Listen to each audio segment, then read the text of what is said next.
I don't know. My girl's been bugging me lately. She's ready to settle down. I think I'm ready to settle down too, you know? I got the one. I know I've been saying this shit for years. I have been, you know? She's great. The only thing I don't like is she's really into reality TV. She watches all those dumb shows, put 10 whores in a house. Somebody tries to find a wife, right? She watches fat people cry about fudgicles. Blubber in their eyes. Sometimes I don't even open the wrapper. I just start eating, and then I get down to the stick, and I know I should stop because it's made out of wood. She's just there crying right along with them. Yeah, throw yourself in the river, you fat fuck. Nah, she gets so mad at me. It's like, look, I don't put on TV to cry. I like to be entertained. I love when they fall on the treadmill and go flying into the drywall. It's like some modern-day medieval weapon. I love it. All those horrific shows. Biggest fights we have. She watches Intervention. There's enough. You like that? Oh my God, it's so awesome. Watching a family completely fall apart. What is entertaining about that when they have that classic before picture? The pre-meth picture. She was so beautiful. She was the prom queen. Everybody loved her. Then they cut to her like laying in like a gutter. I'll suck your dick. I'll suck your dick. I'll suck your dick. No, we have these huge battles. You know what the maddest she ever got at me was? One time she was watching this show. It was like a poor excuse for The View. And they started talking about domestic violence, right? For the 9 millionth time this year, they're talking about domestic violence. Just in case, you know, you didn't get the memo, you know? Evidently, you know, just some people didn't get it. It's not okay to slam your wife's head into the cupboard drawers because she didn't dry the can opener off properly, you know? It's gonna fucking rust, right? How do you not know not to do that shit? Do they really have to keep talking about it?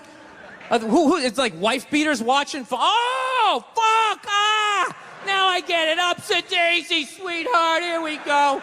There you go, oh. So at the end of the hour, they come to the logical conclusion. They're like, there is no reason to hit a woman. There is no reason to hit a woman. And I was just like, really? I could give you like 17 right off the top of my head. You could wake me from a drunken stupor, I could still give you like 9.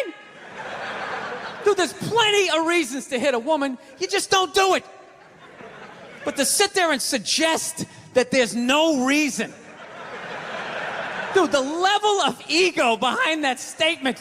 What are you, levitating above the rest of us? You're never annoying?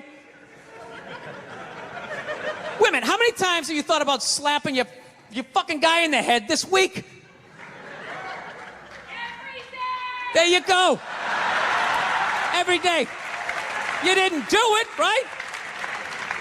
Oh, dude, it drives me nuts. There's no reason. There's no reason. Really? No reason? How about this? You marry a girl, you fall in love, you buy her a house. You go to work every day, paying off the house. You come home one day, she's banging the next door neighbor, hands you divorce papers. You got to move out, sleep on a futon, and still pay for that house that she's going to stay in. No reason. I'm not saying you should do it, but there's plenty of fucking reasons in that arc of a story. All right, that was a hypothetical. You want an actual story? You know, so, I don't know. I've kind of come her way, she's come my way. She watches a little bit of sports. You know, I occasionally will watch like a romantic comedy, which, you know, I don't care. You know, the nerd's gonna fuck the cheerleader. I'll watch it, right? I don't mind them. It's an uplifting story. I just don't like the love scenes in romantic comedies. They creep me out. They're just so fucking nice. It's like missionary style. There's candles. That stupid saxophone music. It always goes down. Like the saxophone implies the penetration, right? Because they can't show it. They gotta make her this one-dimensional, this little angel. They ignore the other 90% of her sexuality. No hair pulling, no ass slapping, none of that shit. None of that taboo stuff of a woman's sexuality that's never brought up. You know, that whole hold me down, but let me up, but hold me down. Choke me, but let me breathe, but kind of scare the shit out of me a little bit. I want to feel your power, but I want to be safe, but let me know if you really want it to. You know, that whole 50 Shades of Rape, whatever the hell that is. Yeah. I don't even pretend to understand it. I remember the first time a woman wanted to get me to like choke her a little bit. I didn't even know what she was doing. I was just so psyched to be getting laid. I was just trying, and she just kept taking my hand and she kept putting it like right here. And then I didn't know what she was doing. And I thought she was like testing my core strength or some shit. I was just like. And finally, I was just like, what are you doing? She's just like, I don't know, just kind of like, you know, it's like squeeze a little bit. Yeah, it's kind of like squeeze it. Why don't you want to do it? It'll be fun. Why don't I want to do it? I don't think I want a passed out naked woman with my fingerprints all around her neck. Having the cop show up. Yeah, she's in there, officer. Damn this thing. It was her idea. I swear to God, it was her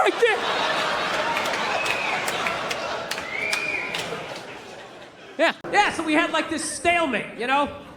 I wanted the brand new bulldog, you know, and she kept seeing that Sarah McLachlan commercial. Getting all sad, you know? Oh, they ought to get sued for false advertisement in that thing. I swear to God. They handpicked those dogs, the cutest little fuzzy, I just want to play Frisbee. Those cute little, innocent little Dr. Seuss looking dogs. Where were the pit bulls? Where were the Rottweilers? Where are those maniacs you see lifting weights down at the shelter? They got the saddest looking dogs ever, and she's whining over the top of them. In the arms of an angel. Those dogs are looking all sad at the camera. My last owner wasn't a nice person. Those ridiculous bandages like they're in Saving Private Ryan. That Three Stooges rabbit ear, I have a toothache. Did Shemp own that dog? What happened? I love that one. It's all wrapped up like a mummy. It's like, how? What? Did it get hit by a cannonball during a Civil War reenactment? Did a Tyrannosaurus pick it up? Poof, spit it out. My favorite one's that one-eyed pug. Oh, there's a great dog. Yeah, bring that home to the kids. I'm sure that won't freak them out at all. Mommy, did you get us a dog? Just let him sniff you. Just let him sniff you. Do not approach him from the right. Do not approach him from the right. Just let him sniff you. Come around. Becomes an entirely different animal when you do that. Just know you come from the left. His name is Pookie. We're gonna call him Pookie now. No, I try to read. I can't. It makes me sleepy. No, it does. It's unreal. I can watch like 18 hours of TV, you know, one murder mystery after another, you know, be on YouTube all night long. Spent 4 hours the other night just watching people get bit by poisonous snakes. You know, just having the time of my life. That's what you get, you dumb bitch! Just screaming at my computer. Hey, you know what it meant? It just felt good just to get it out. Well, you give me a book, I just can't do it. I get like halfway down, just start nodding off. I saw this story down in Orange County, right? Down in Orange County, California, this guy gave helicopter tours for 30 years. 30 years without incident. Hands the business off to his son. The American dream. I built it up for 30 years. Here you go, son. Make the family and the family name proud. All right, Dad, I love you. Right? This poor kid, 5 days in. He's supposed to give a tour to a couple. Only the dude shows up. The kid thought it was weird, but he's like, I need the money. I got to give him a tour. Right? So he takes this guy up. 10 minutes into the tour, the dude fucking jumped out. Yeah. 5 days in.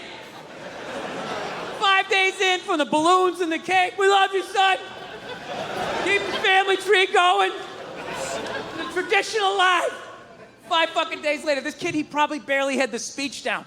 Just sitting there flying the helicopter. All right, if you look out the left side of the aircraft, that's Orange County. There's over 27 miles of beaches. Put your seatbelt back on. 27 miles of beaches.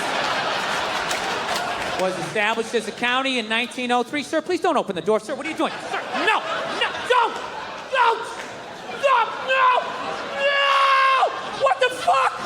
What the fuck? Oh my God! Oh my God! Oh my God! What the fuck? What the fuck?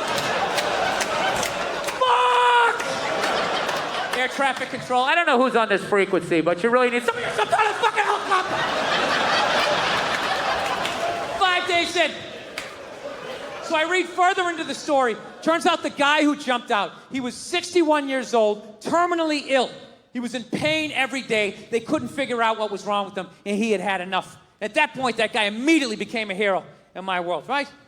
You know what I love about him? Not only did he make the decision, he didn't go out like some pussy, right? Handful of pills, watching a romantic comedy, wrapped in an Afghan that Nana made. Fuck that. This guy went out like a man. Take me up in a chopper, I'm looking at the land I love, and then I'm jumping out like a superhero. I loved it. Yeah. This guy should have been wearing a fucking cape. I can't imagine how elated he must have been on that helicopter ride up after finally, just taking back control of his life. Like, fuck you, disease, I decide. Ripping tubes out, gets a burger, shotguns a beer, take me up in the chopper. He probably had his fucking foot on the dashboard. He's not even listening to this guy giving the tour, right? Over 27 miles of beaches. Put your seatbelt back on. Established as a county in 1903. Sir, please don't try to open the door.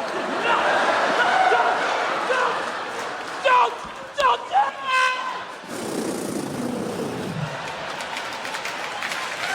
Incredible. But here's the thing. I left out one small thing. There is one small thing. The guy fucking lived. Yeah, they were out over the ocean, 500 feet up. You'd think that would be enough. So I'm thinking he must have gone in like Greg Louganis, like no splash, just. But witnesses said it looked like a dummy was falling out of the air. So that sounds like a hell of an impact. I think he accidentally did the most epic 500-foot belly flop in the history of jumping out of a helicopter, But that didn't change what he was trying to do. Where his heart was, I still love this guy. I just feel bad for him. Just on the way down, he's got to be thinking, 3 more seconds of pain, 2 more seconds. Wham!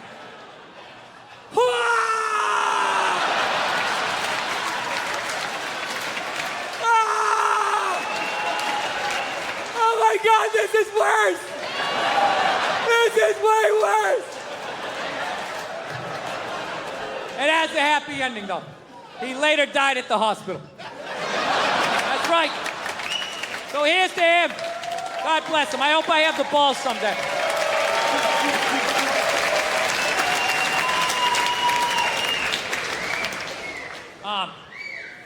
So,